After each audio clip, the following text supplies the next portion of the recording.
Hello. Can you hear me?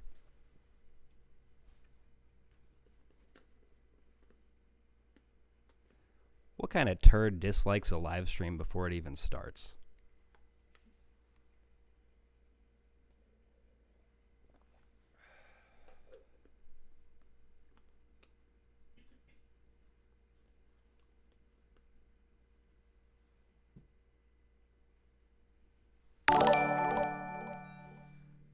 Thank you, Maximilian.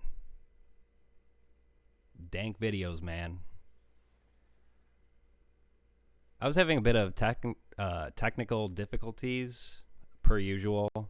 For some reason, the name of my live stream wasn't updating, so it was playing the name of my previous live stream,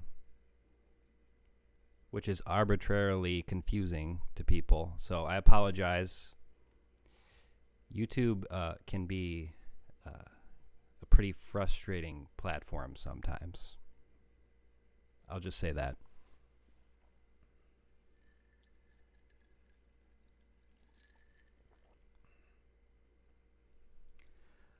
Tonight I'm drinking Key Lime LaCroix, which is my go-to carbonated beverage with a little bit of vodka. So cheers.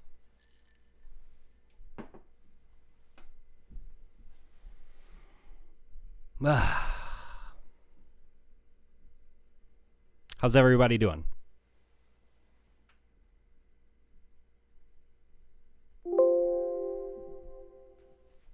Make sure the sound is working.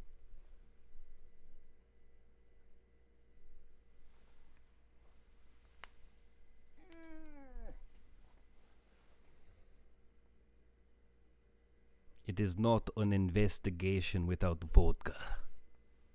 That is correct, comrade.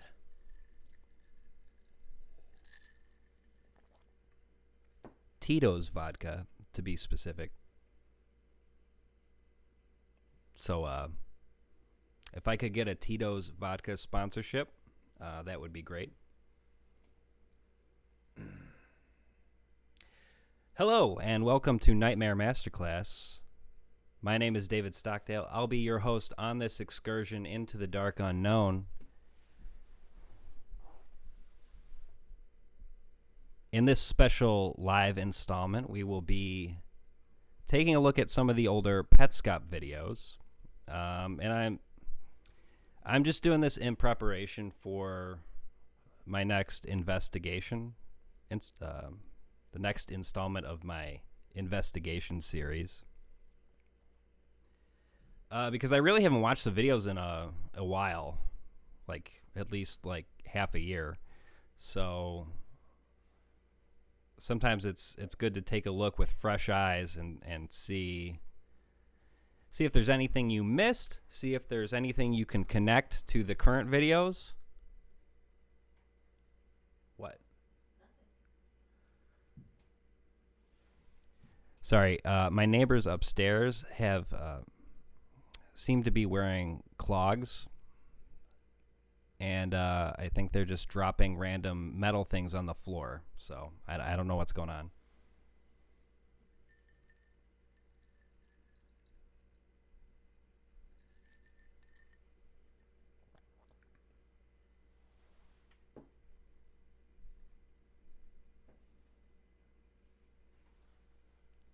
We're going to get started here pretty soon.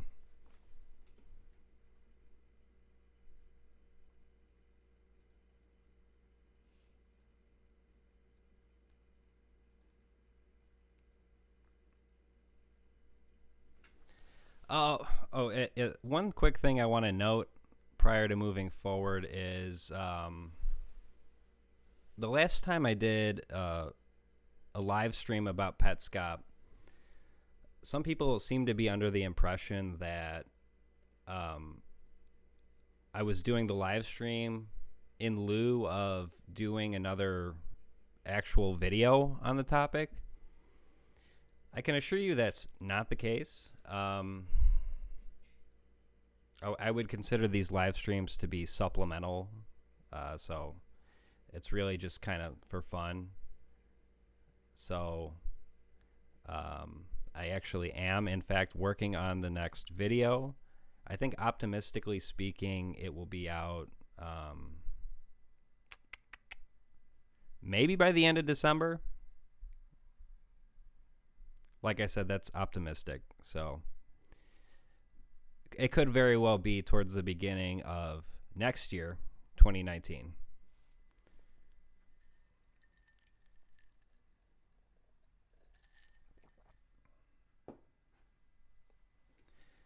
And in the next investigation video, I'm going to be covering Petscop 14, 15, and 16. So I think there's plenty of material to go over there. The 14th video, I forgot how dense it is. I think it's like half an hour long. So yeah, there's plenty of stuff to talk about.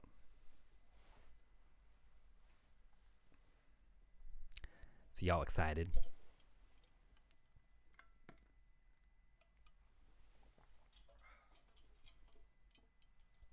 I have my Yeti mug, which is filled with water. It's always important to keep hydrated.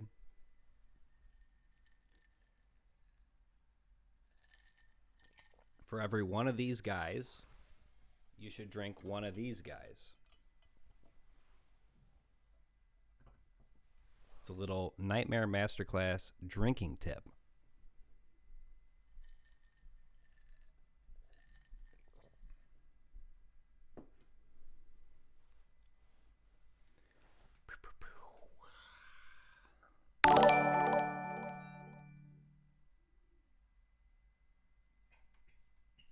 I'm not exactly sure how many videos we're going to get through tonight, but let's see how it goes. There may be some points in the stream where I need to jot down some notes because, like I said, I am prepping for the next investigation video. So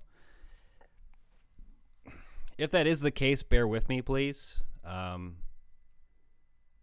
if you want to stick around, I'll probably do a short little Q&A at the end if people have any questions.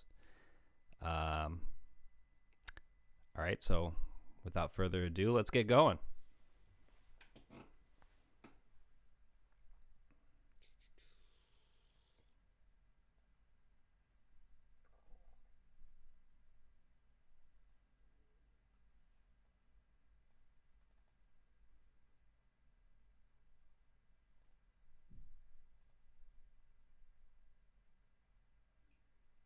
Whoa. 1 second.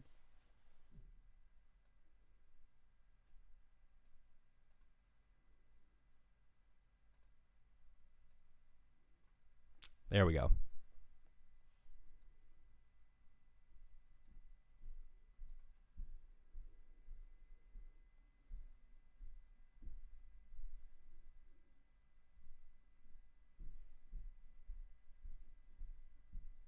Thank you for the super chat. Segmentation Fault. Segmentation Fault asks, "Hey David, are you going to get the giant dollhouse?" I'm not sure what you are referring to. What is he referring to? Giant dollhouse? Do you know? I don't know. I'm looking it up. What are you referring to? I don't know.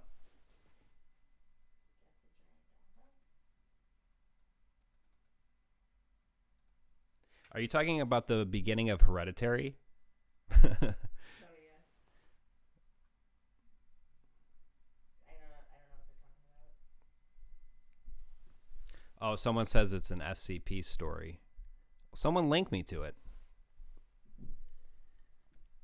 Wow.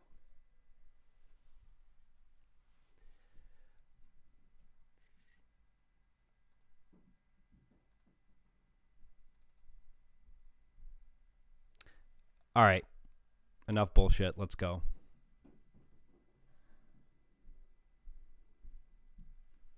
Sorry. Again, there's a disturbance upstairs. I think like a It sounds like someone's just dragging a metal chain across the floor. That's what it sounds like.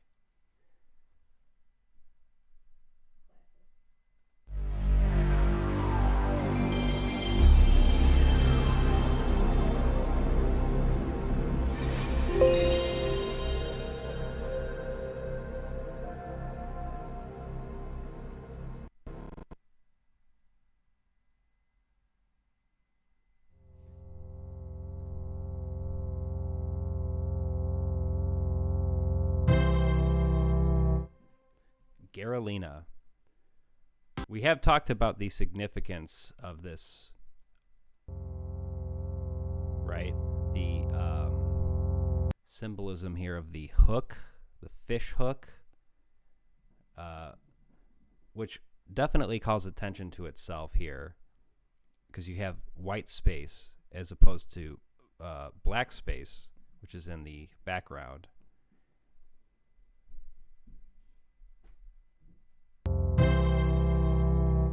And then you have a sinker, and then you have the etymology of the two parts of the word. So gara, garum, which has a fishy connotation, and I think it's Latin. And lina, which is linum, line. So it's all right there, hook, line, and sinker. Right in the very first 30 seconds of the video, you already have like a rich, deep thematic kind of setting the tone of everything.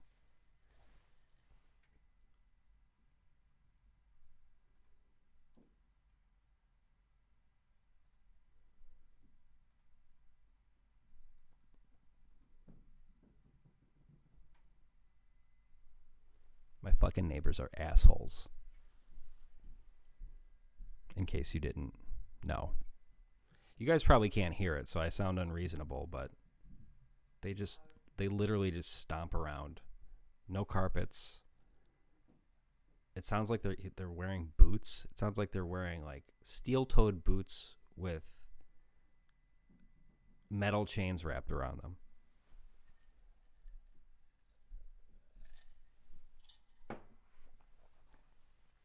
This upstairs has people in it. Correct.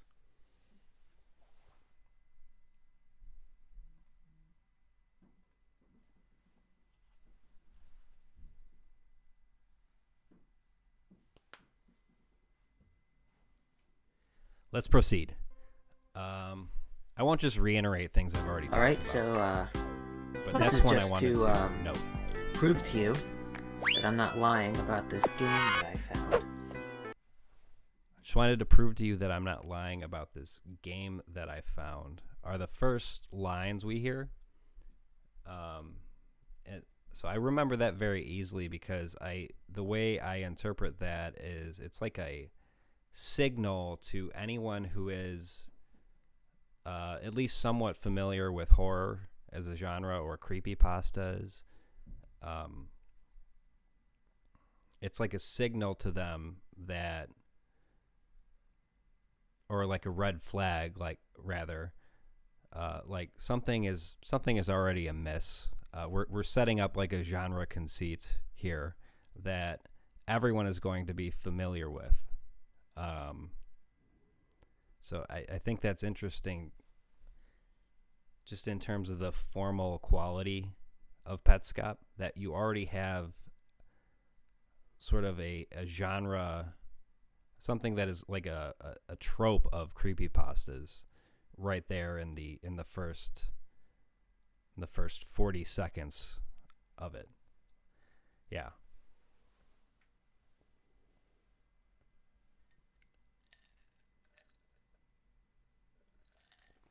And you could kind of interpret that as like, oh, well, this is just going to be a cheesy sort of creepypasta that you might read on No Sleep, and it might get like 15 upvotes. But that's not the case here, clearly. I think Petscop is doing something interesting with the genre in some ways it's like a commentary on creepypastas, but in another way it's like subverting them. There's probably more to say about that, but I will proceed. I should get a soundboard so I can do the clap sound. That is a great idea. I'll consider that if I ever do this again.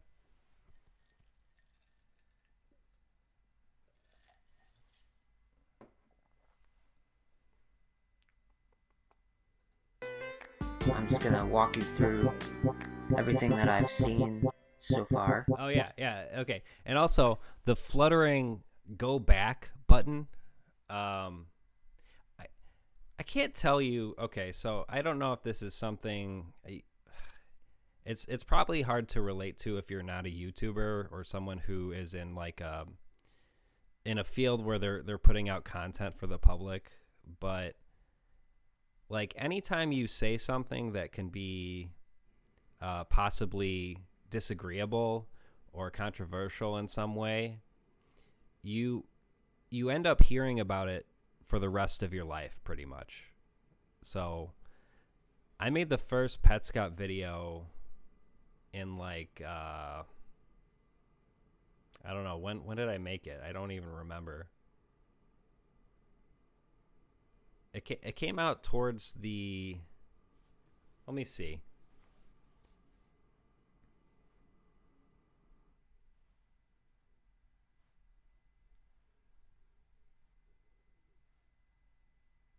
So my first Petscop Investigation video has 245,000 views, which is actually, like, in terms of like YouTubers who are really big, that's pretty modest. But for me, it's like one of my most popular videos. Strangely, my Eric Andre video is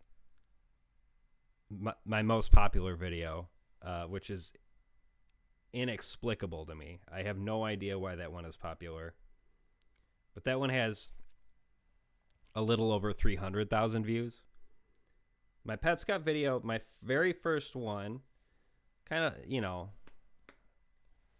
for like a mid-tier YouTuber, that's a pretty successful video.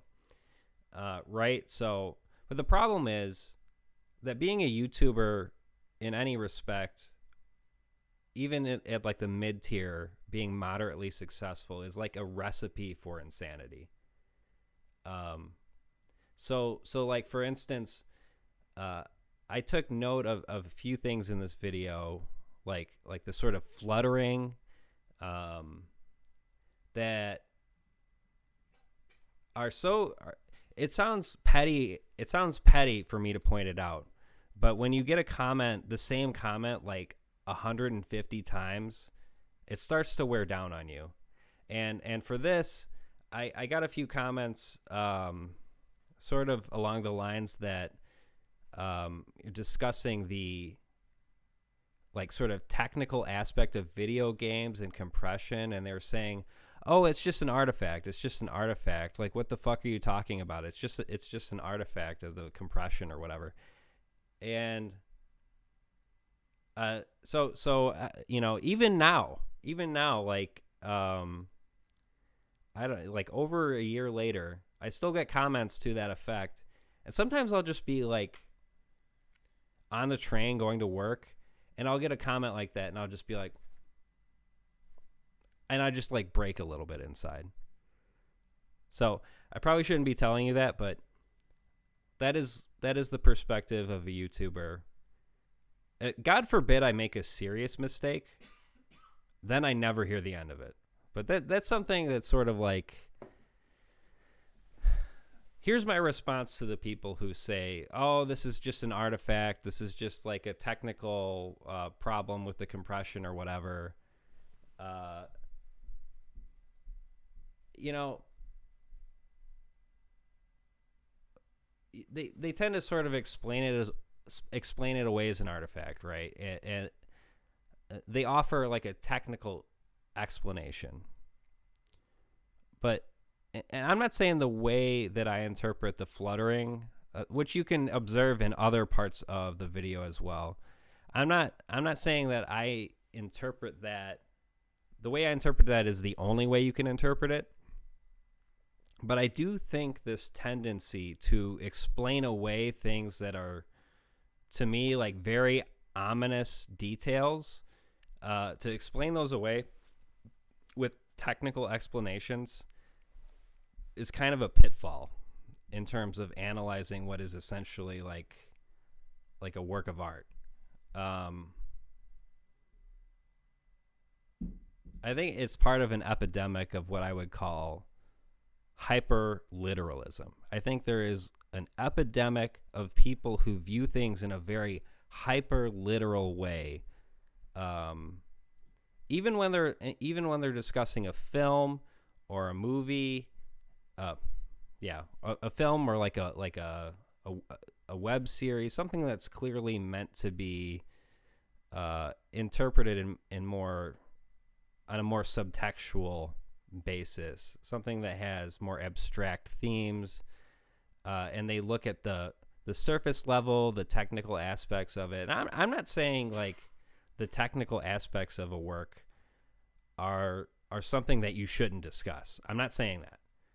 But what I am saying is that when you look at certain like quote unquote facts in a vacuum without the context of the just the fact that you're analyzing a piece of art, right? Like you need to think of it in thematic terms and on a subtextual level. That's my opinion. The YouTube channel Folding Ideas has a really good video about this. So I've given it the term hyperliteralism, sort of evoking like a literal reading of the Bible. Like people are fundamentalists in some respects when they think about, like when people talk about plot holes or whatever, and they get really like hung up on them. That's hyperliteralism. You're thinking in hyperliteral terms, and like small little plot holes or like inconsistencies.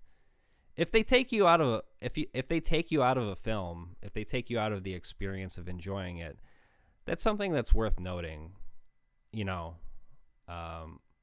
your critique. But this sort of trend of like pointing out plot holes after plot holes and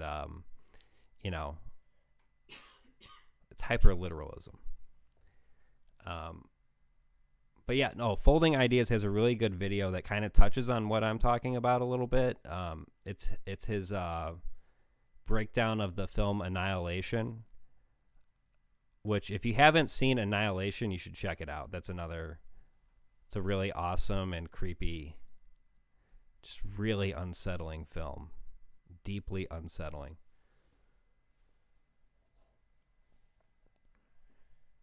But anyway, I would say that like perhaps the technical qualities of Petscop, like the way the video game works in terms of its graphical components, like I said, that's a valid thing to discuss, but we have to keep in mind, it's always a possibility that the technical components of the game can work in conjunction with the thematic components, if that makes sense.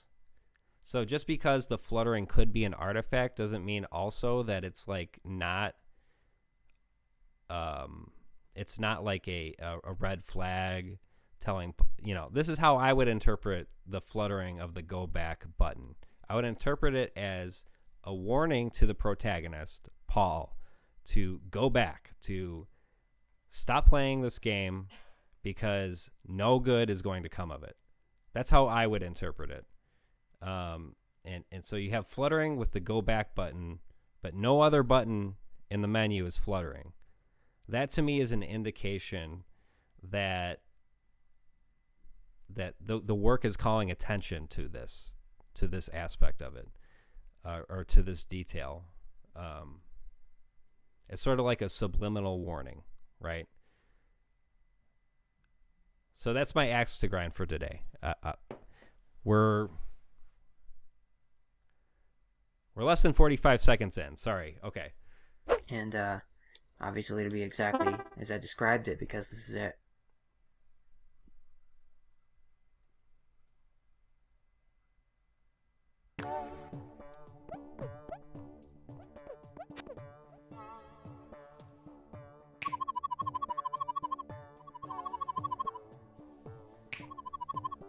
Now, I've thought about this part a little bit.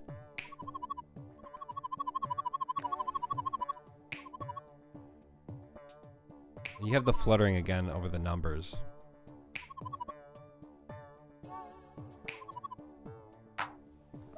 And the first level is over here. I thought about that portion, that little message at the beginning of the gift plane. And I think it really does evoke the problem of austerity. That the gift plane, which houses all these pets, what does it say exactly?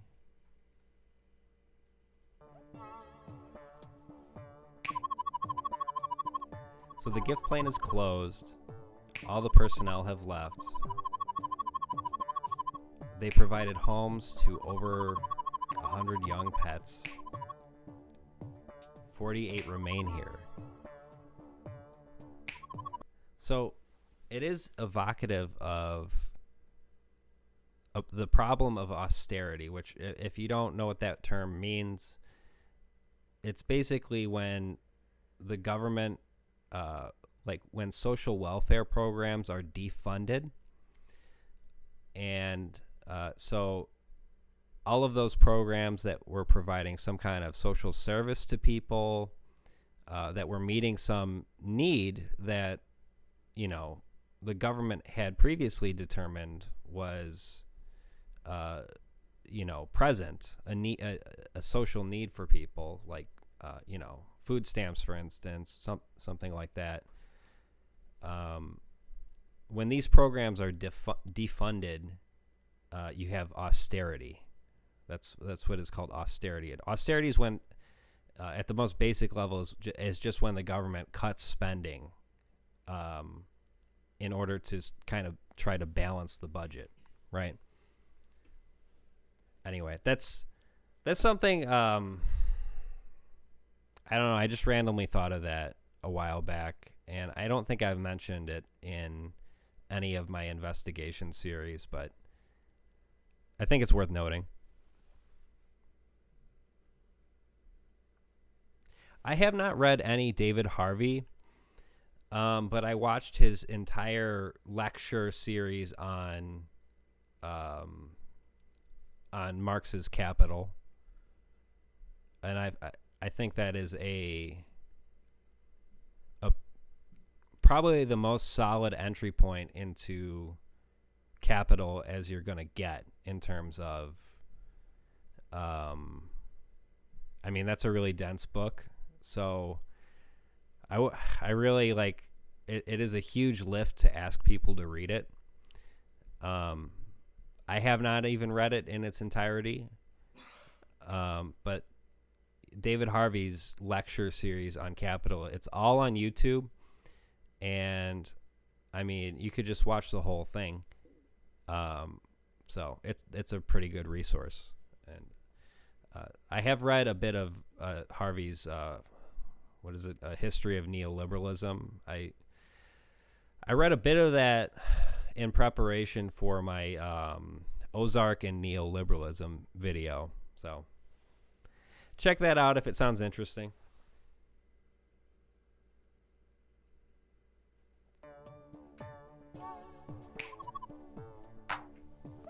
And the first level is over here. I'm just gonna keep going a bit here so you can see that the game is apparently unfinished because there's nothing over here.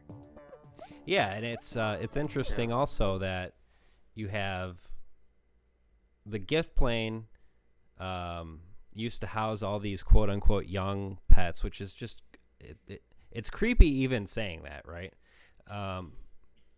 But also, so the gift plane has closed indefinitely,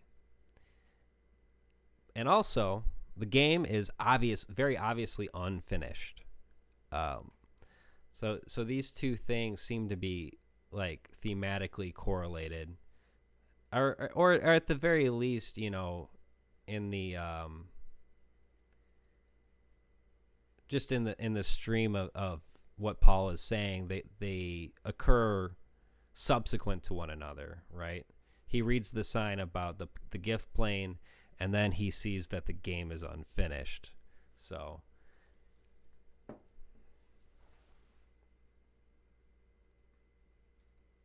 I'm just going to show you the one and only level.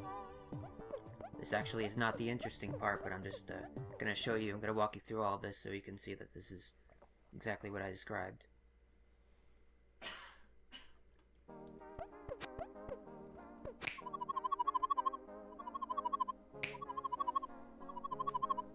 are they not cute? Should note that peculiar phrasing. Are they not cute?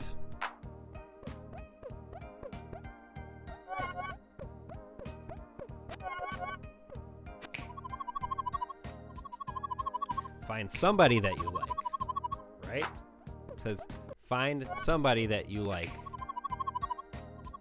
When you're choosing a pet, find somebody that you like.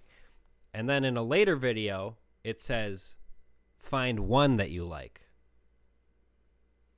And so I noted previously in my series that that's quite possibly the creepiest thing, the creepiest discrepancy in the game, or even like the creepiest detail in the game thus far is in the very first video we have a message to Paul saying, you know, find somebody that you like, meaning they're ascribing personhood to the pets.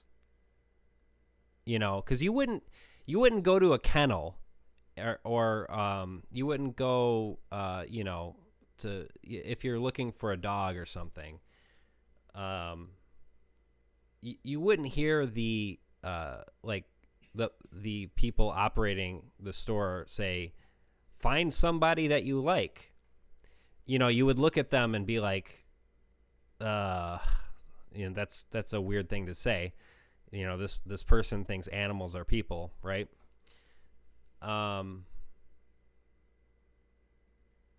So it kind of calls attention to itself in that respect, right? We're talking about pets, and yet they say somebody.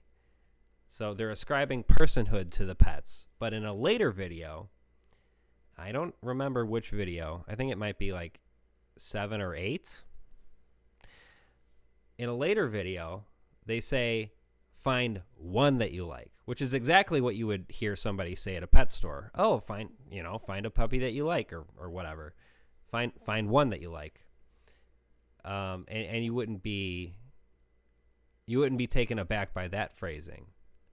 So, you know, the connotation there is that, you know, in this small little detail, personhood has been first ascribed to this thing called pets in the game, and then it has been taken away. So they have been excluded from the category of personhood later in the game. I find that to be incredibly creepy.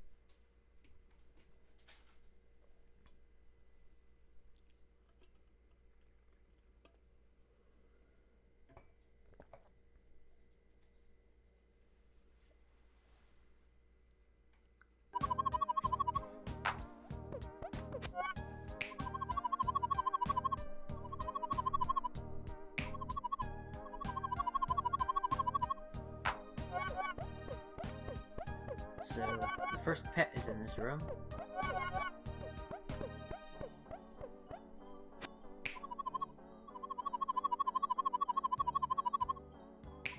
And someone said they call their dog my little sister.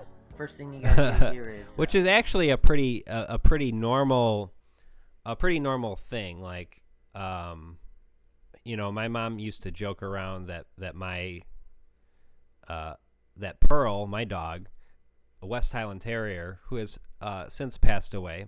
Rest in peace, Pearl. Really, rest in power, Pearl. My girlfriend is giving me a weird look. She used to joke around and say that Pearl was my little sister, exactly like your situation there.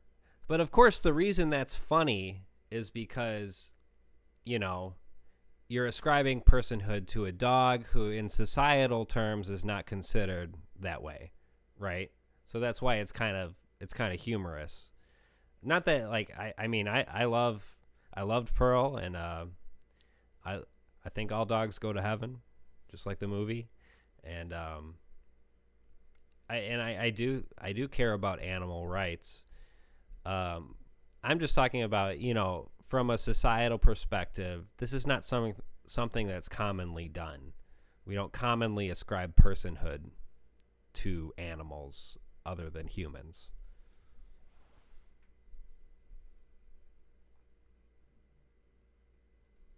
let her out of her cage and she just moves to the other one. And then you do that. Take the money here.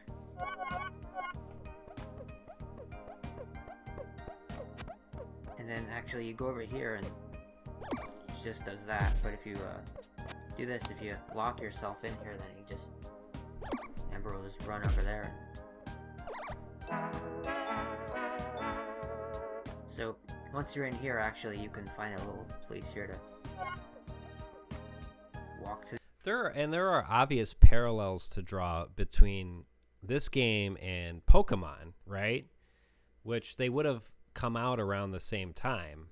If this game, purportedly came out in 1997, it says copyright 1997, Garalina.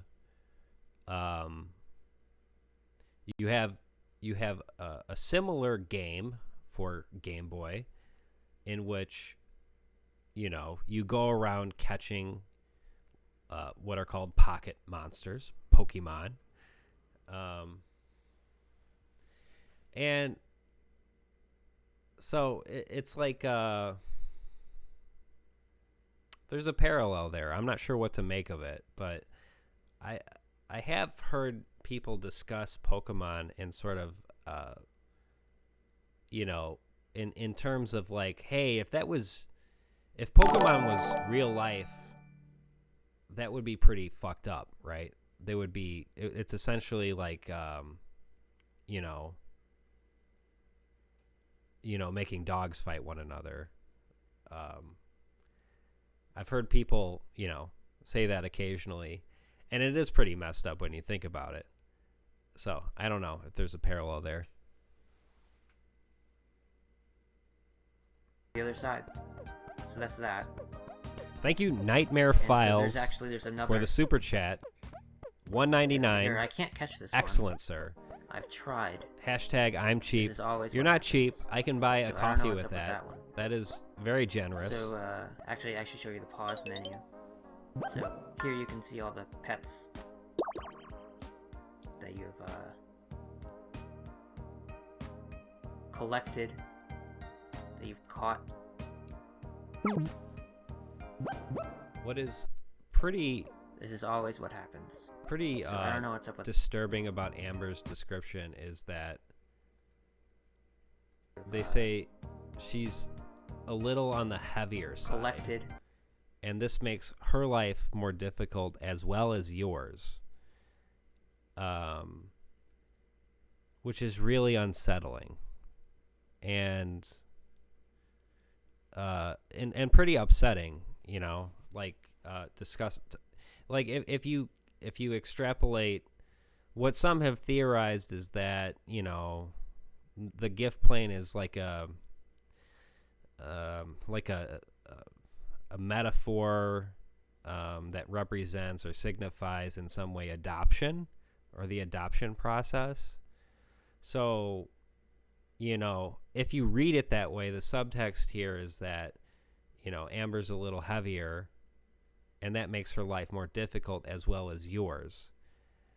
And like the subtext there is, if you're a parent looking for a kid, this is not a selling point, which is an incredibly fucked up way to look at it, right? Because you're looking at children in terms of a commodity. You're commodifying children, which is incredibly fucked up.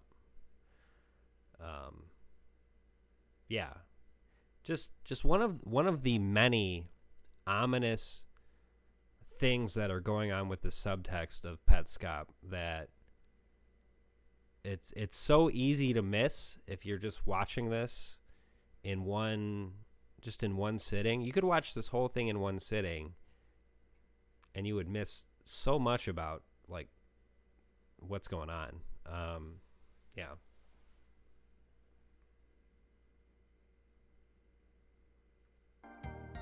That you've caught.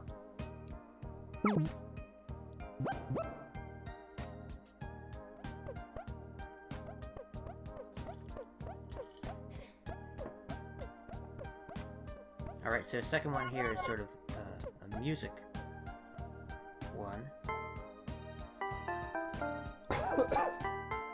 The idea here is you have to get your clone over there to overlap with it. And I'll just cut to the chase. You just set this to, what is it? 7. And just like that.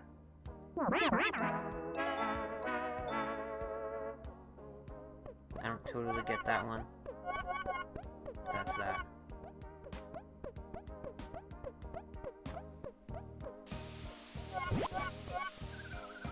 Alright, so this one's kind of interesting. So the idea is if you run over here to catch the flower here, then you'll just get rained on. What you're supposed to do is, whenever the flower comes over here, you notice, always comes to that exact spot over there, which you can get the... I've heard some people interpret the rain cloud as signifying in some way depression. I think that is a pretty credible interpretation, if you ask me, especially considering other parts of the series in which it sounds as though the speaker, not Paul, but certain descriptions in the game sort of allude to the possibility that the speaker is like deeply, deeply depressed. So I think that's pretty credible.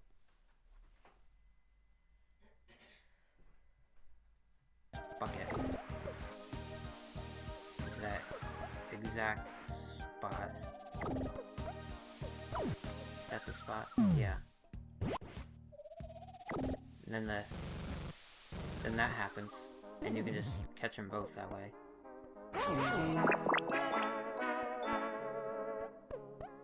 Okay. So yeah, that's it the for the third time. Actually, that's everything. That he's that's caught a every single pet. pet here that I've been able to catch. So now I'm gonna show you the part that's actually interesting.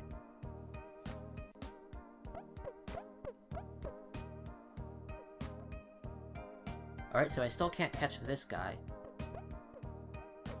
The reason we're here is because in the note that came with this, which is short, the first line in all capital letters, I'm gonna read it. It says, I just want to note,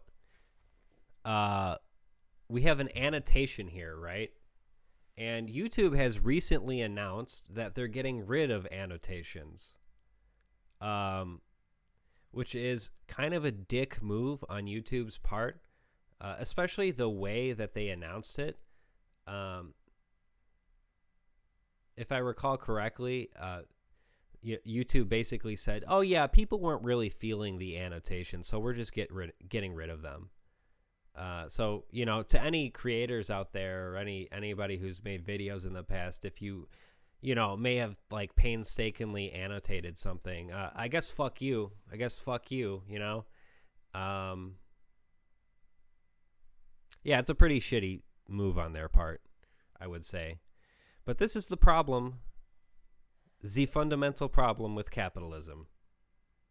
When you have a company that is subject to the profit motive, they're going to go where the money is, and they're going to do whatever is most profitable for them. So if that fucks over a bunch of creators in the process, well, yeah, that's just it's about the bottom line. It's not about the creators. So you have a work like Petscop, which in a certain sense is incredibly popular, at least as far as like this sort of project is concerned. It's hit a certain critical mass, I would say, that has an annotation.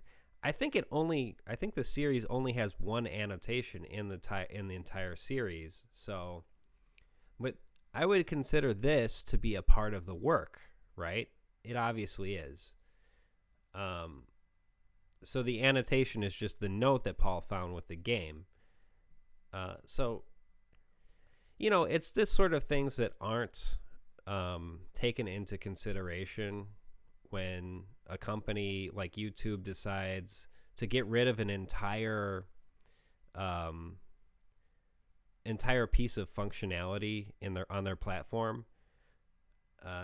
They don't consider like, oh, hey, this very thoughtful artist or maybe a team of artists have created a densely layered work that seems to be a commentary on the abuse and mistreatment of children. And, they used an annotation that, might be critical to the understanding of that piece of work. Yeah, that's not taken into consideration. And it's these things that go unvalued in a capitalist framework. So that is that's my 2 cents in terms of the politics of it.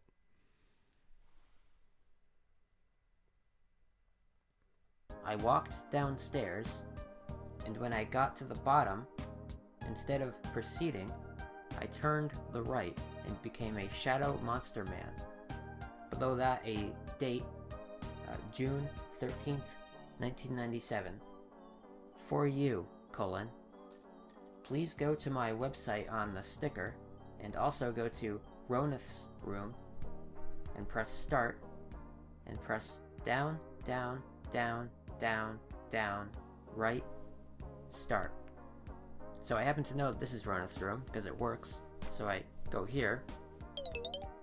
I'm just gonna do this now. So what is it? Down, down, down, down, down. Yeah, right. you're right. Luckily, he does Start. recite the contents within the video, All right. so it's not that big of a So deal. you can see that it accepted it. I and just then had to it's get on accept. my I'm just gonna get go on out my this way soapbox for a minute. So it appears to be the same, except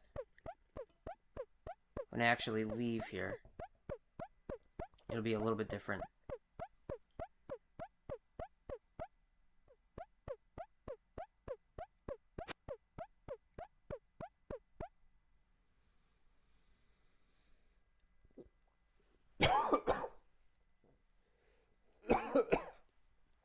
All right.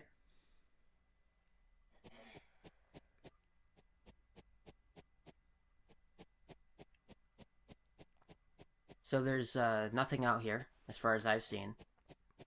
But actually, I think there is something out here. I just haven't seen it yet. And this is really the Because thing that I think entices seems viewers like- into continuing to And this note watch here, it sure the seems like, series. right, I'm supposed to come out here and look at something. I haven't found anything yet, but I'm thinking if I just keep walking around here, I'm going to find something eventually. This is the hook, line, and sinker, as it were.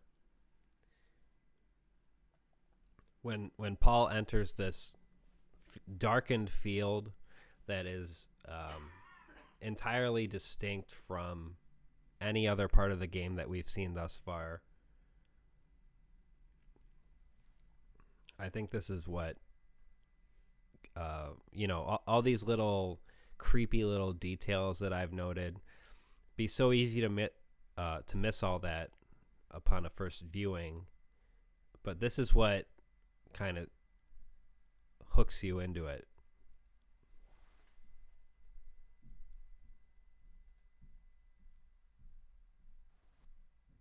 Hey, so I was talking about how I couldn't find anything out here.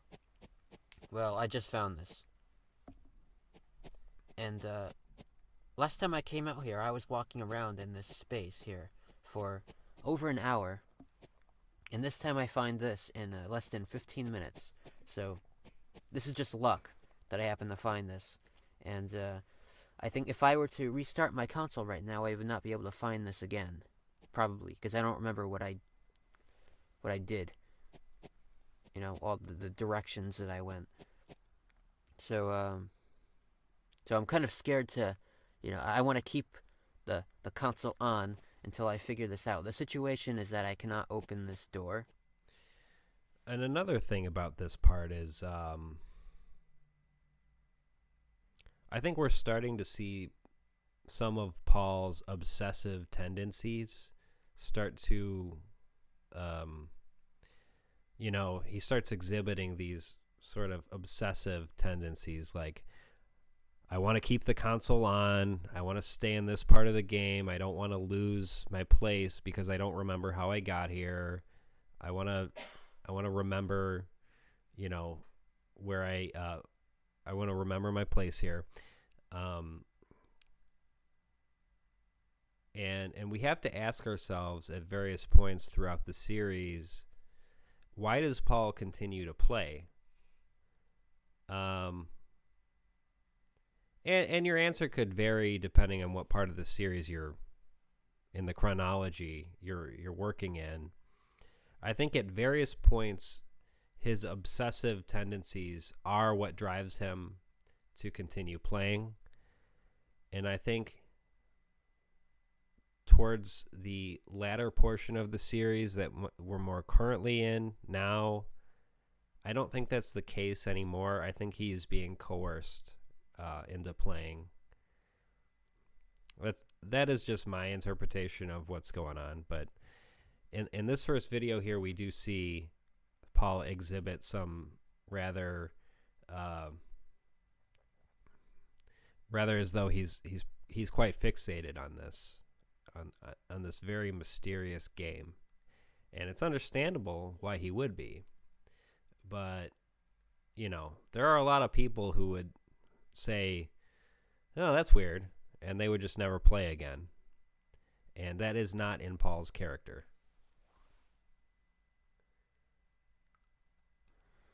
I probably can open the door, but I don't know what to do. So I thought I would just slip this in at the end. If you think you saw something that might provide a clue, please let me know. Alright, that's it. That is the end of video 1. It's jumping to video 9. I'll go back.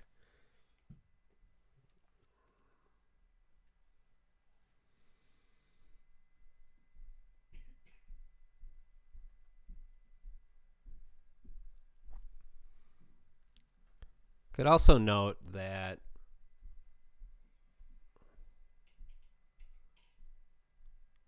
the first video, which has over 1 million views at this point, which is awesome, the description simply reads, "The game I found."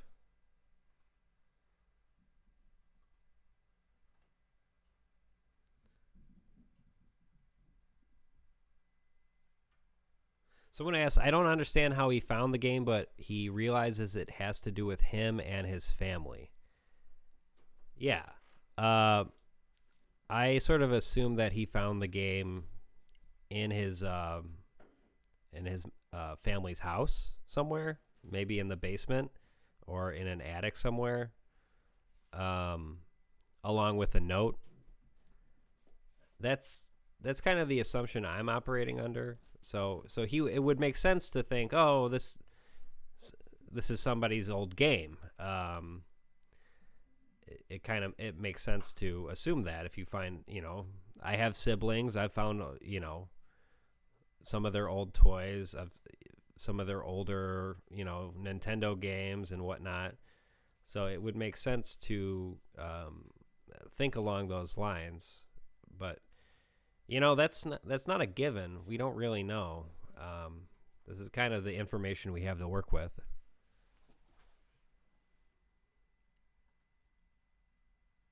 So I'm starting Petscop 2.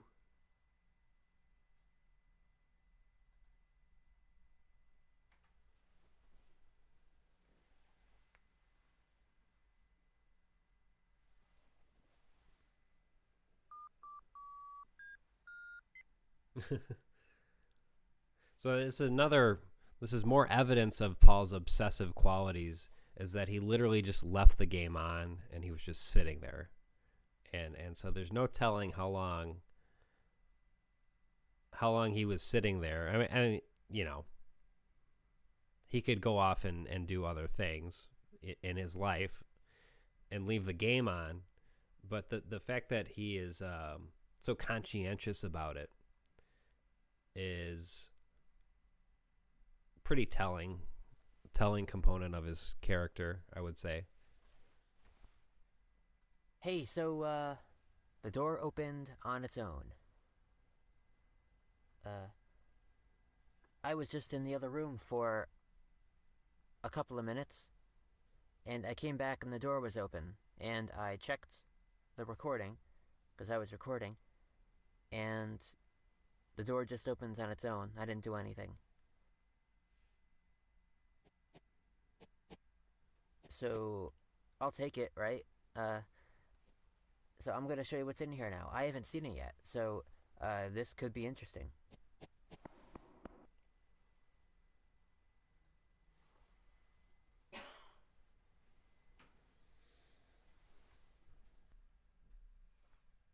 Huh.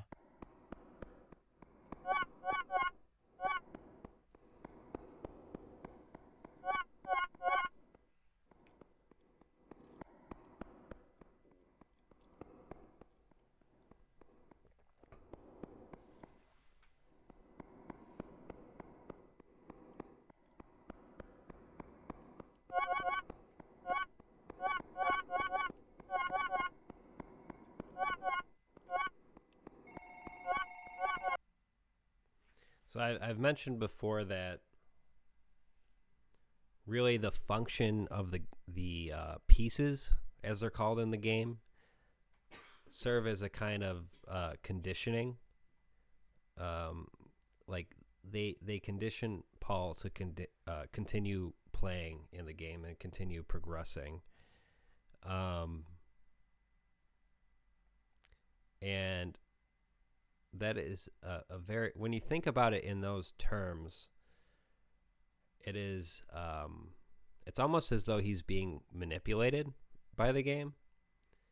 But you know, it's quite obviously it's true that regular old video games have these sorts of incentives in them, right? So it's not necessarily, I'm not necessarily saying these kind of incentives are, you know, part of some heinous machinations to corrupt the player, but when you consider it in the context of Petscop, it does seem to have this ominous connotation. It does seem to kind of indicate that there is some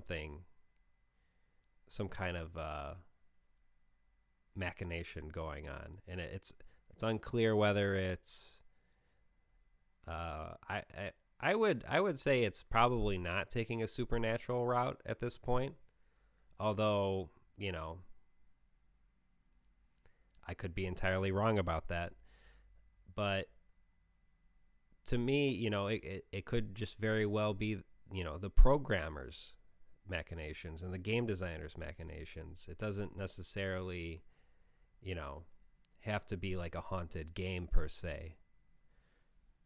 But I do think Paul is subject to a process of conditioning, like a Pavlovian type conditioning, where he sees gifts and he thinks the gifts or he sees these pieces, and it's sort of a reward for him to continue playing.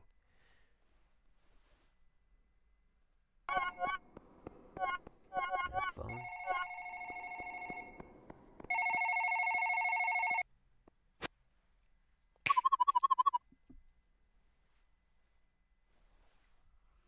What is this? That's another very ominous message. The layers of Petscop are very impressive, I have to say. And like the manner in which they just sort of pile on all of these little like subliminal, ominous, subtextual things, little messages, is I think part of the reason why I've dedicated so much time to trying to unpack and try and understand what's going on in Petscop. So he answers the phone and it says Care left the room.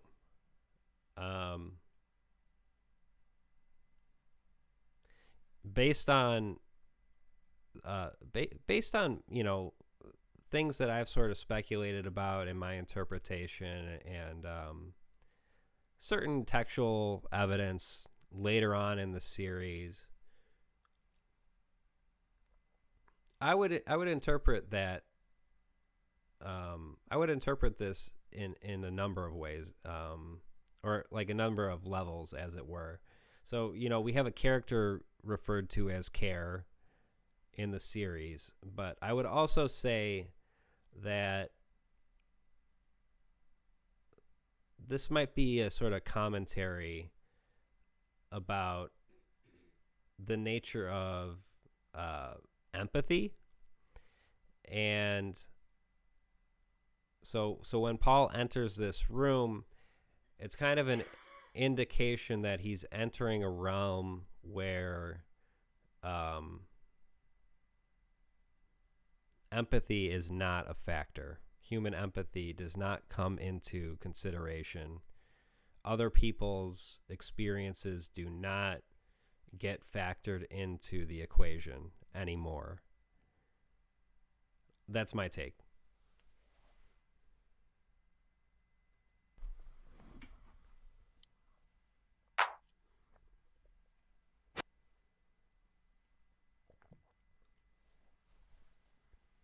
ABNLM.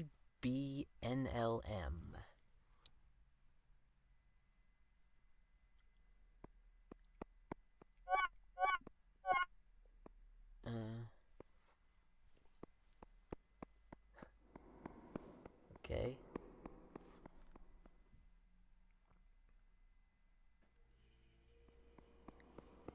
Nothing.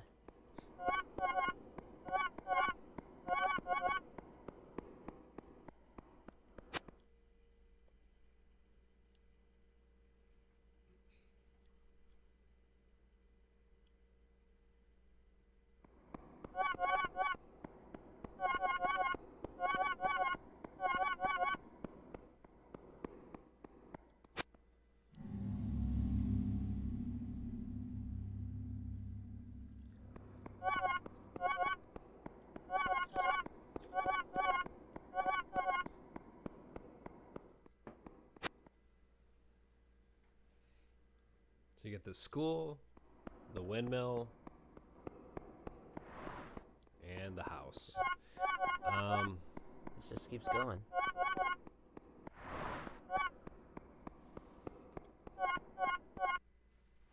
And it is unclear whether Paul notices that car or not. It's not entirely clear.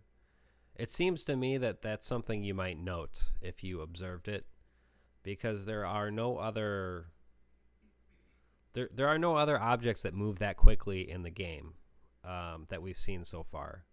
So that seems like something that's noteworthy to me. But despite Paul being so obsessive and fixated on the game in some respects, there are times where he misses details that we can kind of pick up because we have the recordings.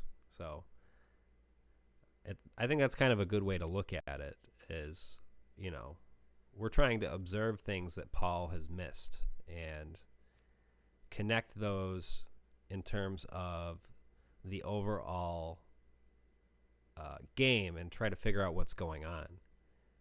At least that's like if you're just thinking about it on the level of the plot, right? And then there's another layer which is like the thematic elements, right? So, yeah. Thank you for the super chat, Skakdium. I don't know how to say your name. I'm sorry.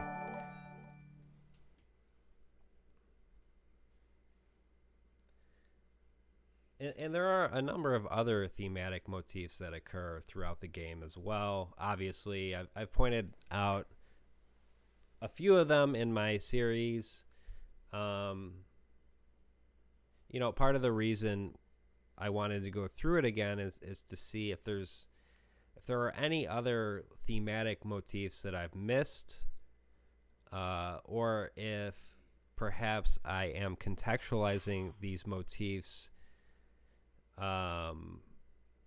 You know, if there's perhaps a better way to contextualize these motifs, because, you know, there's always the possibility that you could be misinterpreting these things.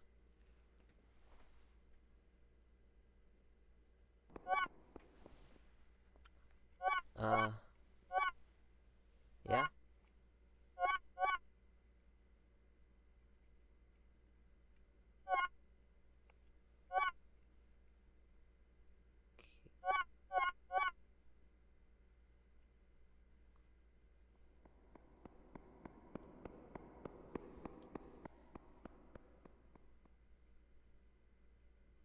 Yeah, I would say it's understandable why he would miss details.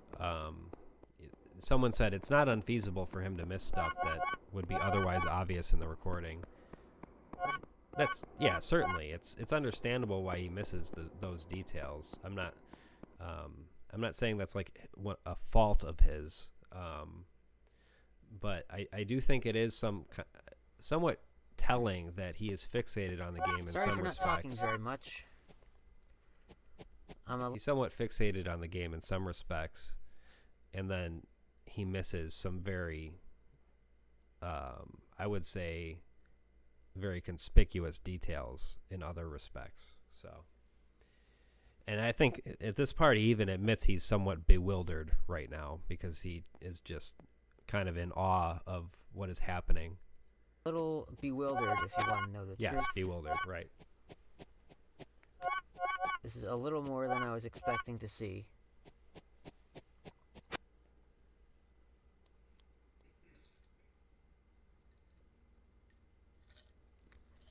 That's a dead kid. That's a dead kid. Yep. So I've talked about how there are aspects of the game that serve as sort of signals to the viewer that we're dealing with what is essentially like a really, really detailed and robust kind of creepypasta made into a Let's Play. So, you know, one of the first things is Paul saying, I need to, you know, show you this to prove that I'm not lying about this game. You know, that's kind of a trope of creepypastas. This right here, though, is just the mother of all signals. It's just the red flag that, okay, we are absolutely entering into some kind of abstract horror series. This is, you know, 100% confirmation that this is just, it's a signal for the genre of the work.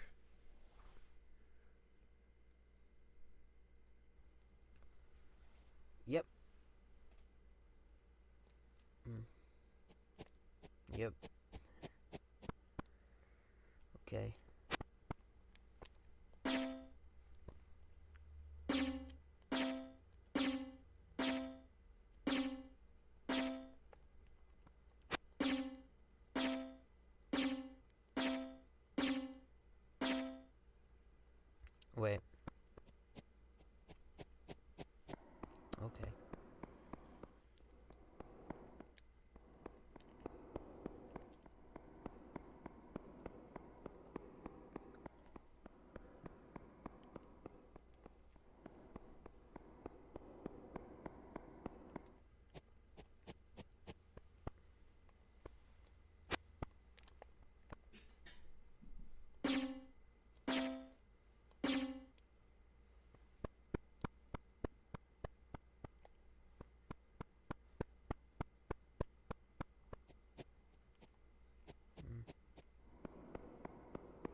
Okay.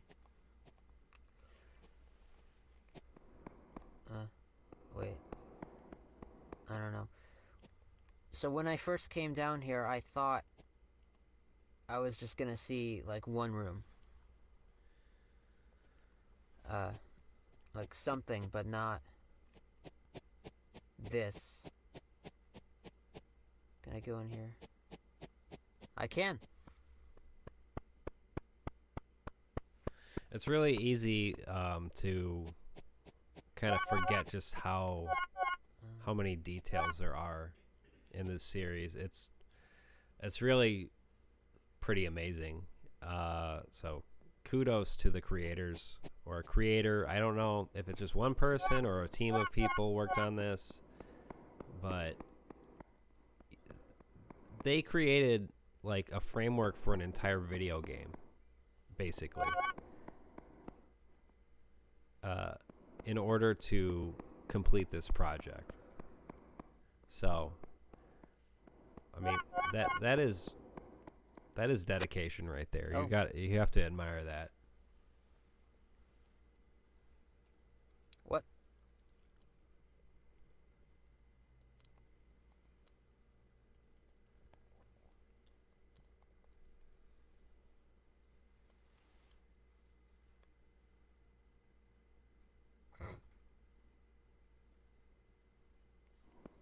No.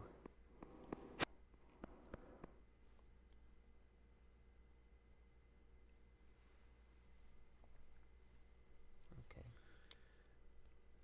I do think like the emergence of sort of, I don't know what I would call interpretive communities that exist, where the subreddit, the Petscop subreddit, I'm sure there's a Discord about it. There's someone made like a wiki. You have all these interpretive communities forming just around this one web series. It's pretty cool.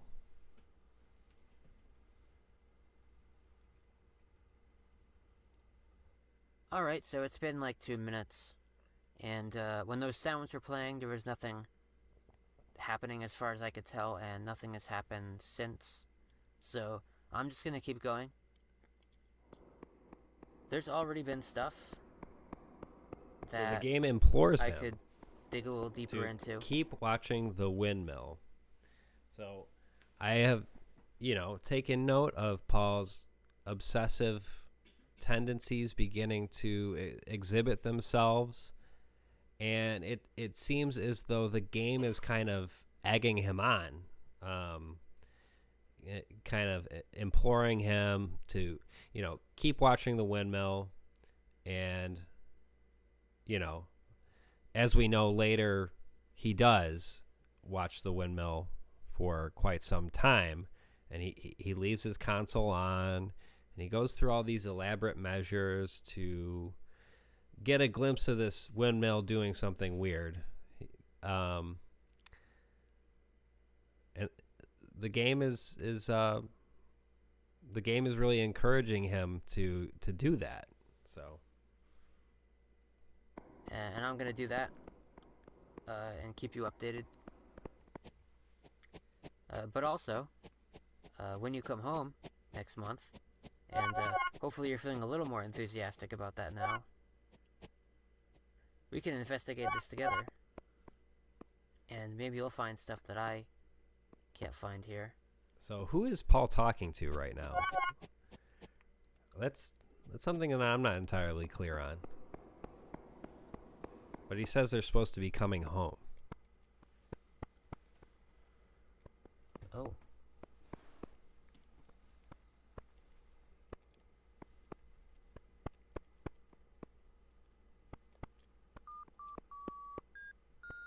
Yeah, friend, brother, cousin. What the fuck?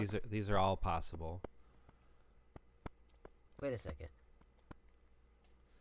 So one thing I want to say here is, despite the fact that the Paul's mirror image doesn't quite mimic his movements with 100% accuracy, right? There's some weird dissonance going on. That kind of bewilders Paul. You know,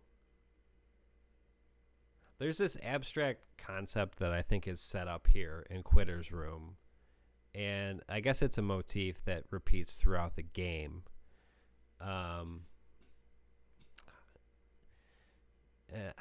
It's kind of hard to explain. I would have to sit down, and maybe I'll have it a little bit more fleshed out for my next video, but it's a very interesting thing going on here. I think it has to do with like recurring patterns and your actions sort of echoing across time, and patterns repeating themselves, behavioral patterns repeating themselves.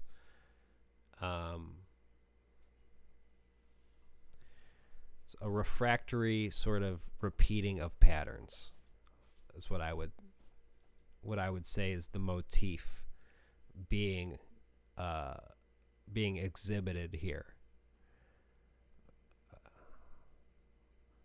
As to what that means in the larger context of like how you interpret Petscop, that's a much more thorny question.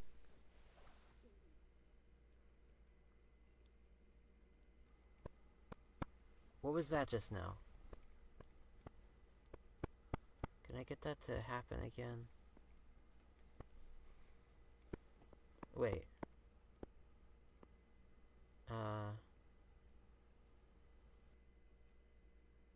Hey, sorry, I had to look at that for a moment. In the video. I was a little nervous.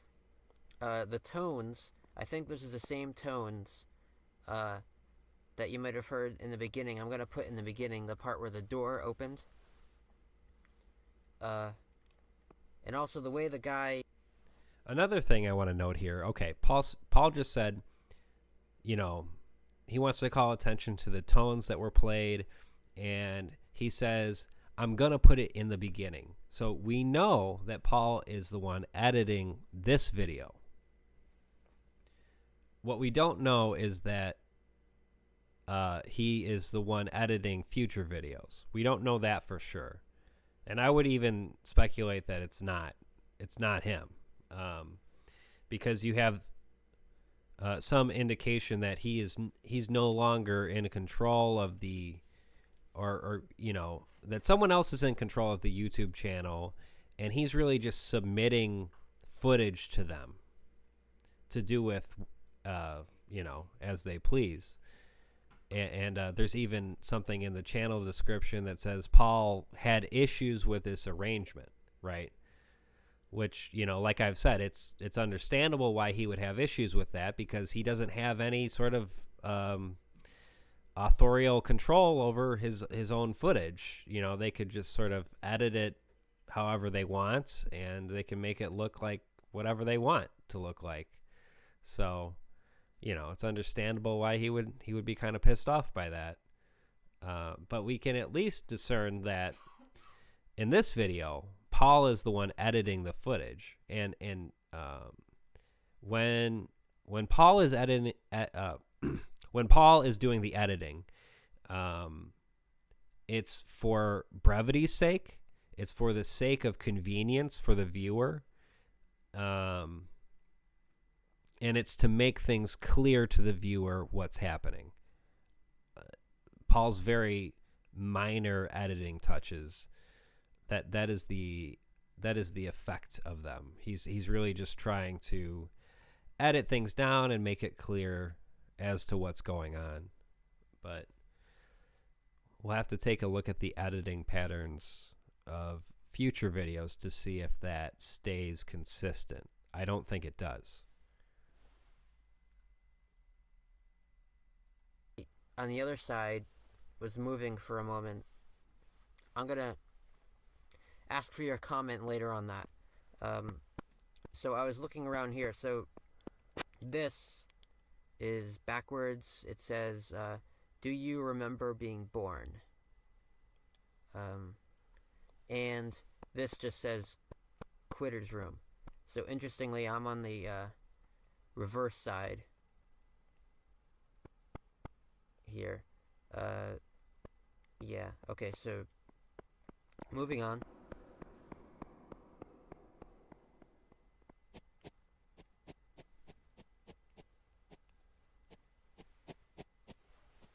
Some people are speculating that Wham City are the people behind Petscop. I don't think so. Just if only for the reason that with all the other projects they would do, with all the other projects they do, it would require like a superhuman ability to get things done. When you're juggling all these other things. Though Alan Resnick has sort of displayed a certain abilities in terms of he seems to be interested in computers and graphics and all that stuff. So it is conceivable that this would be in his wheelhouse to design something like this. But like I said, it would be like, I think it would be like superhuman if they're able to do all these other projects, like, and they also do comedy tours at various points. So, that would be insane. But as to it is an interesting question. Who created Petscop? I don't think we should go on a witch hunt, as it were, and try and really like get obsessed with the idea of figuring that out, because it's pretty clear to me that they want to remain anonymous, at least for the time being. So, make of that what you will.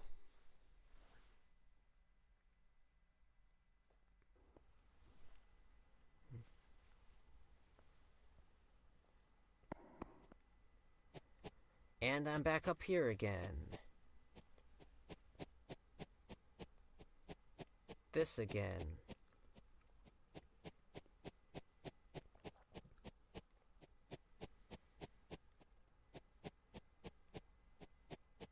Well, okay, I'm not gonna do that right now. Yeah, like somebody notes in the live stream, not knowing the creator Alright, so adds to the stop mystery. this now, actually. It adds to the mystery of the game. So that is the end of video 2. I don't know how many we're gonna get through tonight. Let's see how long. Alright, so now we're gonna is. look at what's over here, which I forgot about this. So this one's look at 11 this. minutes long. I think this might be the last one because I've been streaming for an hour and a half, and my voice is starting to get hoarse. So interesting.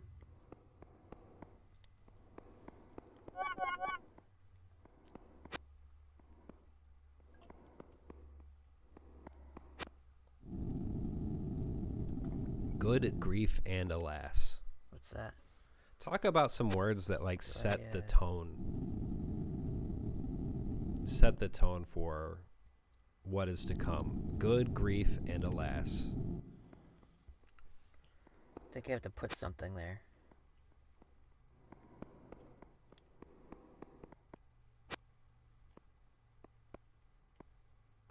A new video came out in October, so yeah.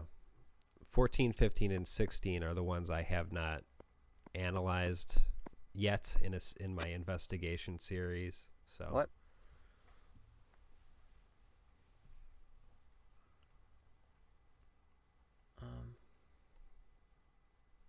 Oh.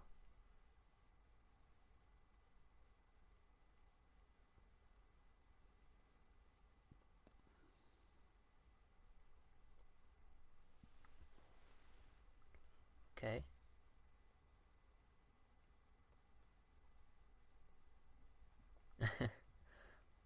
What? Okay.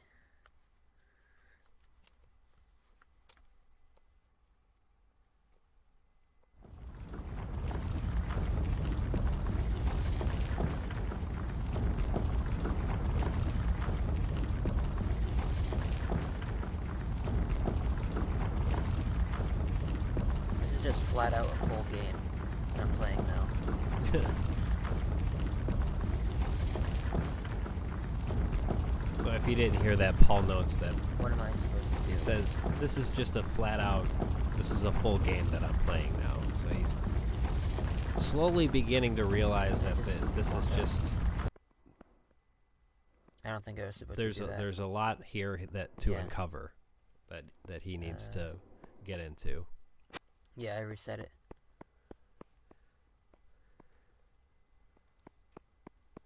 Okay, try that again.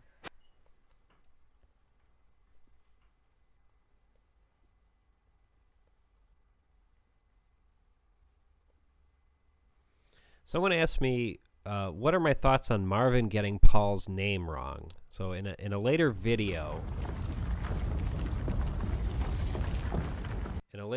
there's a mechanism on display where various sequences of buttons that you press on the PlayStation controller are,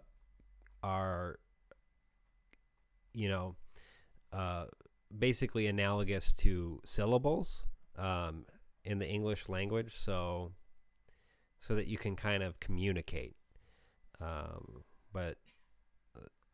So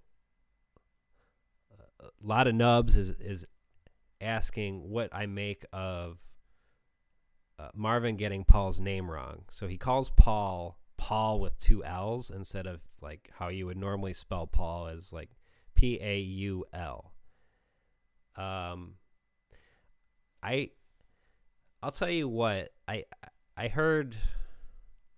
saw something in the Petscop subreddit. I saw someone explain that in a fairly credible way, and the way you explain it is a few people actually went to the trouble of basically breaking down the entire system of how these buttons are conveyed into syllables. And so the first off, that's pretty fucking awesome that someone went to all the trouble to do that. But second off,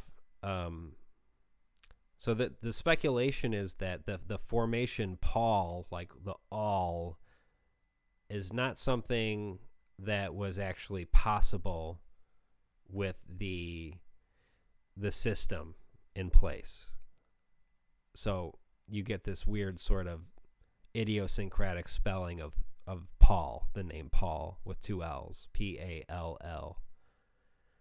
I think that's as good an explanation as we're going to get on that.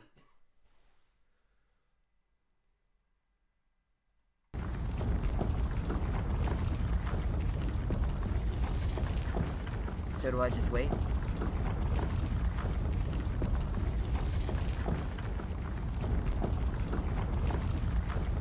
I think that's what I'm supposed to do.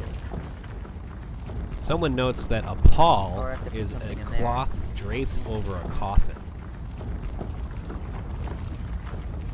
So if that's the Yeah, it case, turned out I just had to wait, but I had to wait a you while. might have your answer right there.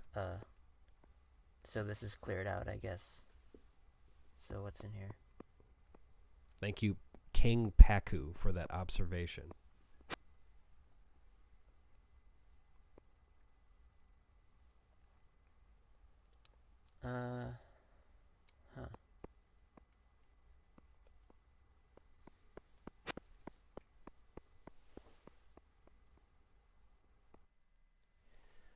So someone, Aisha says, quote unquote, the creator is also one of the thematic characters. I don't think I want to know who the actual creators of the series are, but I am so interested in the thematic one. And that's a good way to put it, that, in the fictional universe of Petscop, we have to think about the mindset of the person who created this game, right? That it's an actual character. There's a character implied by the existence of the game itself. So all of these different qualities, all of these character descriptions that you see, all of these various messages that you see, can we ascribe this to one person who created the game? Maybe. I think in some cases that makes sense. But is every aspect of the game a product of one person, like a creator? Or is there some kind of like self-perpetuating mechanism in the game that takes into account players' actions and, allows them to create new content in the game itself? That seems to be the direction it's going in, or at least that's a possibility, I would say. Various people have mentioned that there's a certain point in the game where it's referred to as quote unquote a growing organism. So, yikes. Good comment.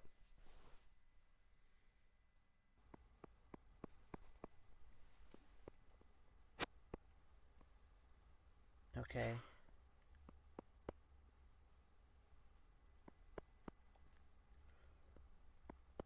Well, alright. Let's try another one, I guess. So I just did it again. I put in another one of these, and I just let it go, and the room rumbles for a while, but then it just stops, kind of abruptly. So what do we have here now? Yeah. Templar Freak says, I don't know if they're saying that the mechanism I was talking about just now, where players are able to create new content in the game, and it sort of creates a self-perpetuating game with each player adding new things that future players will experience. They mentioned that this would be a procedural content generation system, somewhat akin to a game called LSD Dream Simulator, which I have not played. I guess I need to play that because I have heard at various points, I have gotten comments at various points saying you need to play this game, LSD Dream Simulator. So I don't know. Maybe maybe there is a parallel there.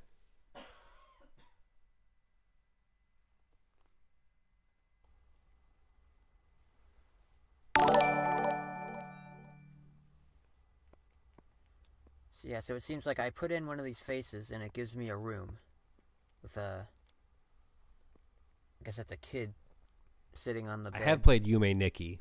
And like a different and Yume Nikki is pattern awesome. on the floor and the walls and the thing here. So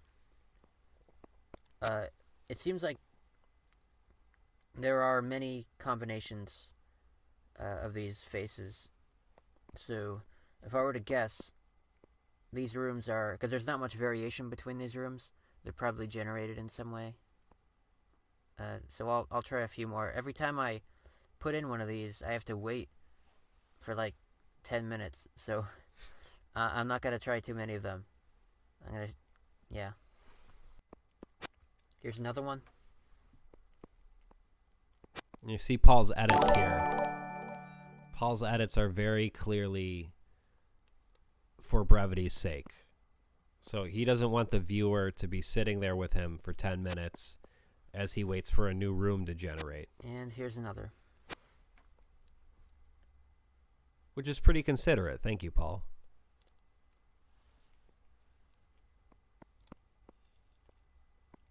Yeah. So, anything look familiar here?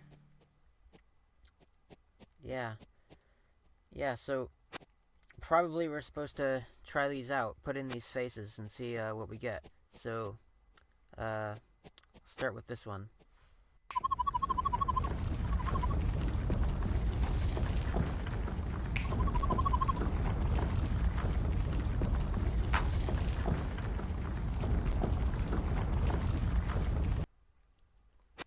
So this is the room corresponding to the face on the gravestone.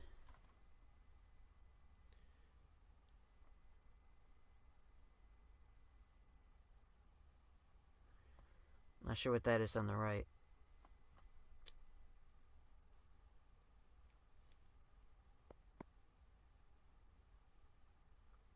So another reoccurring motif is the different face patterns and how very specific face patterns correlate to characters in the game.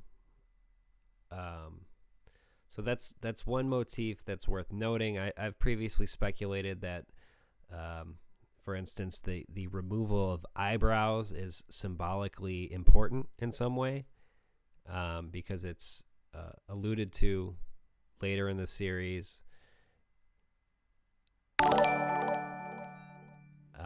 And then we do have tweezers right here, so that would seem to be an ominous kind of indication that someone is losing their eyebrows. Or it could be a tuning fork. I've heard other people say that's a tuning fork, but it looks too small to be a tuning fork to me. It looks like tweezers. Alright, gonna try the other one now, I guess. Nothing to see here. The bed's empty.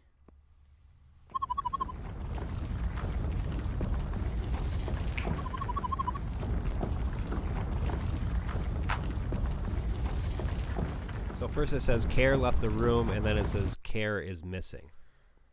Here's the other room. And what we see is a black and white room. And the only And it looks like there's the only something color in the room is Paul's avatar and the objects on the table. Care isn't growing eyebrows. That's a puzzle.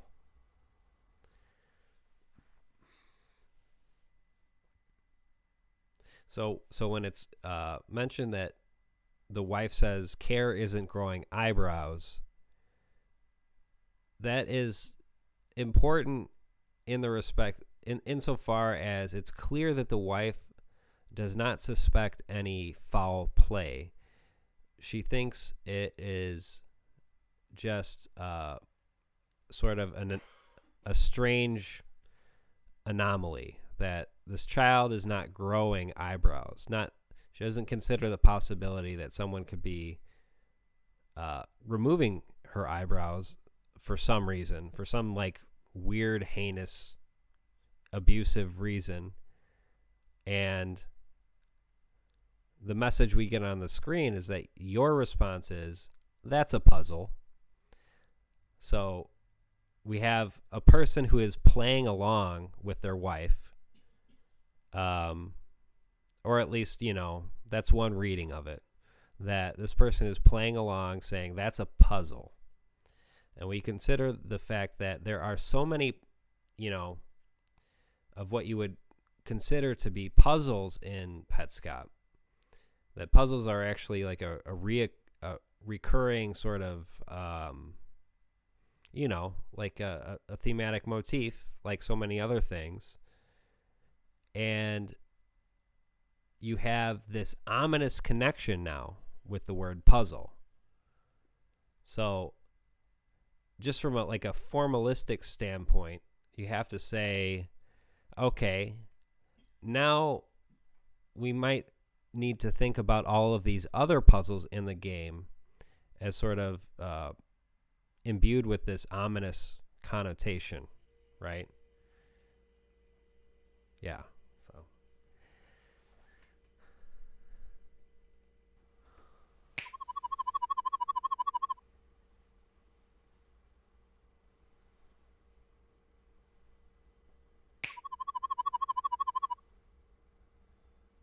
So someone mentions that alopecia can happen as a result of stress. Alopecia is, the loss of hair. So, it's not like the wife's understanding of these events or contextualizing her child not growing eyebrows. It's understandable why she wouldn't suspect foul play.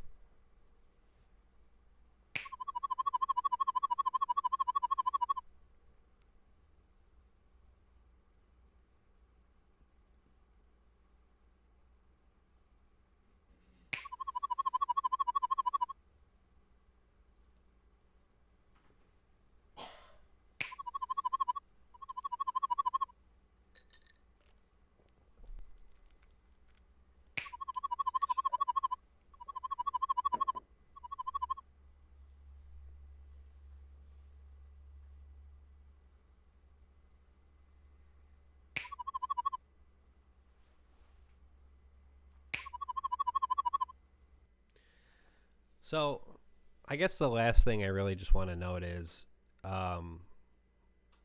we have all these various red flags, signals of, sort of indications that this is a work of horror, right? In terms of its genre. But obviously, there are many different paths you can take with horror. You can,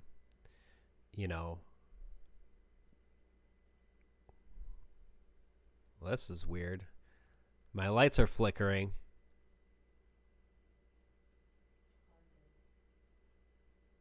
What's going on?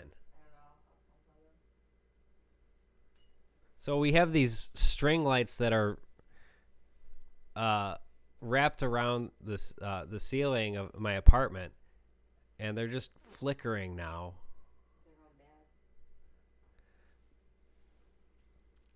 Are they going bad, or is it a ghost? Yeah.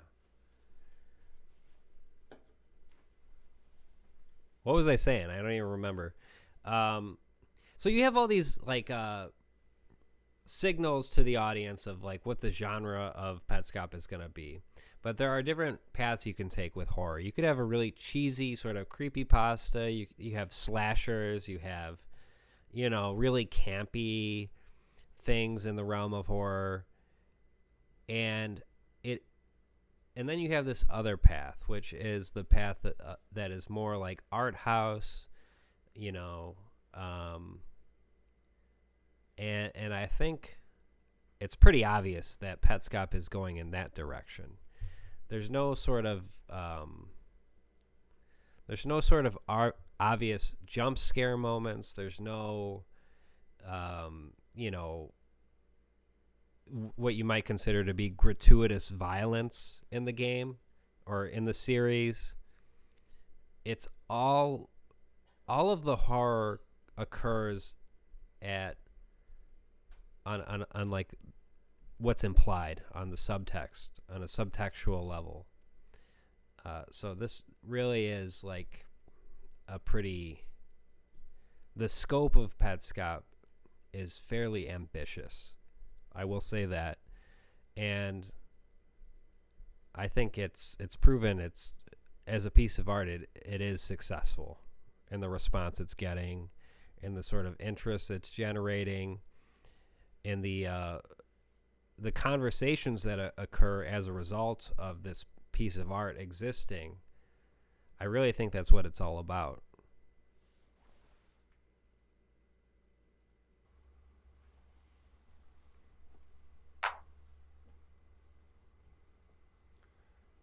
I'm not sure what to say about that.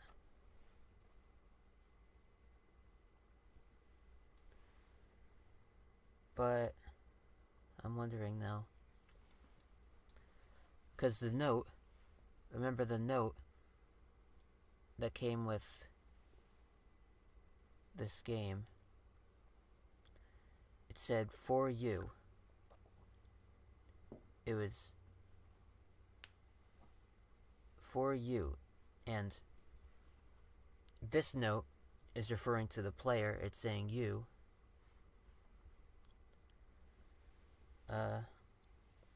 And I was already thinking this, but it seems like it's possible. This game was made for, this part of the game was made for somebody to see. Like, or at least at some point, it was another very clever thing about Petscop is the very organic use of expository it's not dialogue because Paul's just, it is because he's talking to somebody. Expository dialogue that in many other contexts can seem very forced.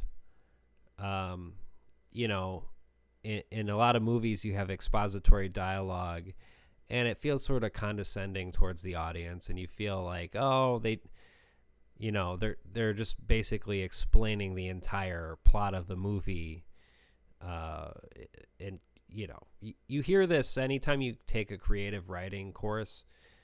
You hear this conventional advice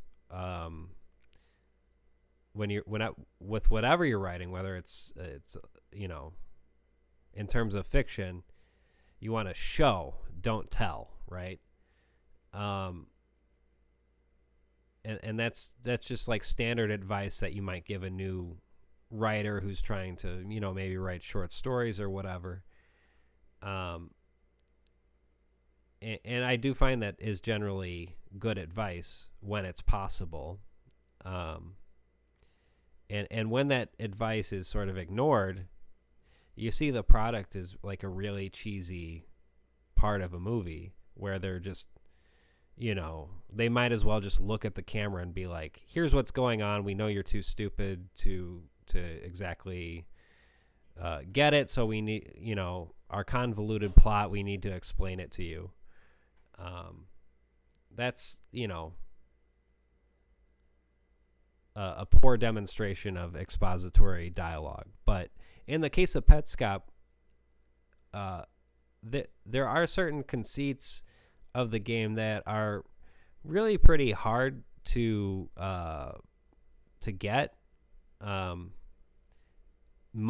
vast majority of it is not explained to the viewer. So when Paul does kind of go out of his way to explain a dynamic that he thinks is occurring, it does feel organic because it's within the character's motivation to be trying to figure it out. And it is helpful to the audience as well, right? So, successful use of expository dialogue. I don't know. It just seems like it was intended for somebody. Not me, certainly.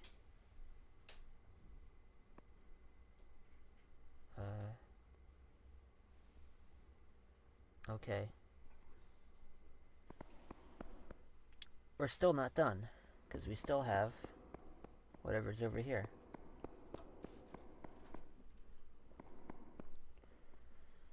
Or not.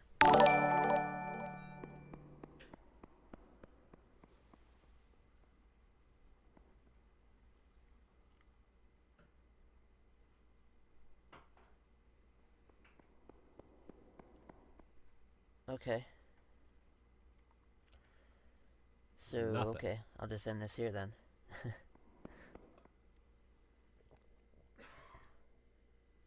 And that's it. Alright, so now we're going to look at... So I will say you get 3... It is interesting, and I just want to note that the next video is only 2 minutes long. So it is odd that you get three videos that are, I believe, over 10 minutes in length, and then you get one video that's only 2 minutes. So you have the series kind of setting up some sense of normalcy and then disrupting that sense of normalcy. So the first Petscop video is 9 minutes and 8 seconds. The second one is 12 minutes. And the third one is 11 minutes and 39 seconds. So they're all kind of in the same, roughly the same length, or at least, in the same wheelhouse. And then you have one that's 2 minutes long. So, like, the erratic nature of, the various videos that are uploaded is something that's worth noting in a formal respect. Like,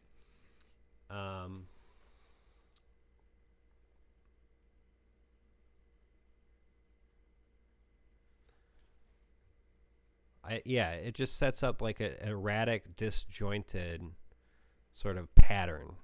I don't know how you contextualize that, or if there's some kind of connection there. It might be worth thinking about. I think that's really all the I have expended all of my energy. Although, we could do a quick Q&A if you want to. If anyone has any questions about Petscop, or if they have more general questions about anything else I'm doing on the channel, that would be cool too. And, I'll answer to the best of my abilities.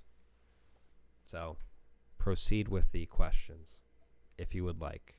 If not, I'm going to end the stream, so.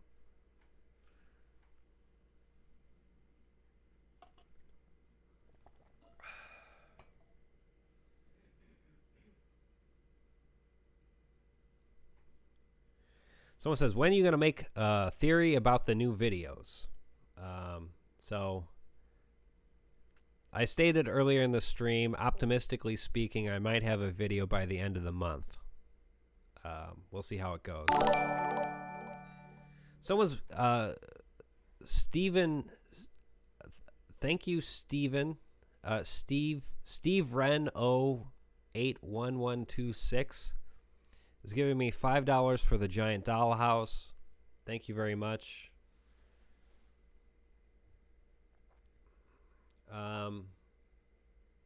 Have you read House of Leaves, and will you do a video on it? I have answered this before, but that's okay. I have read House of Leaves.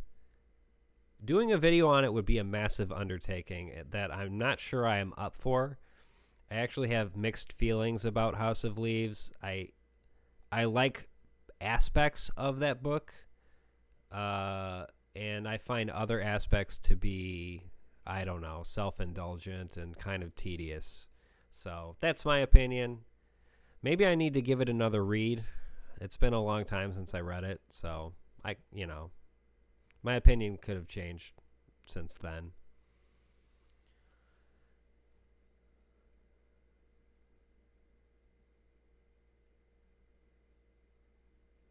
Someone's asking, will I live stream more?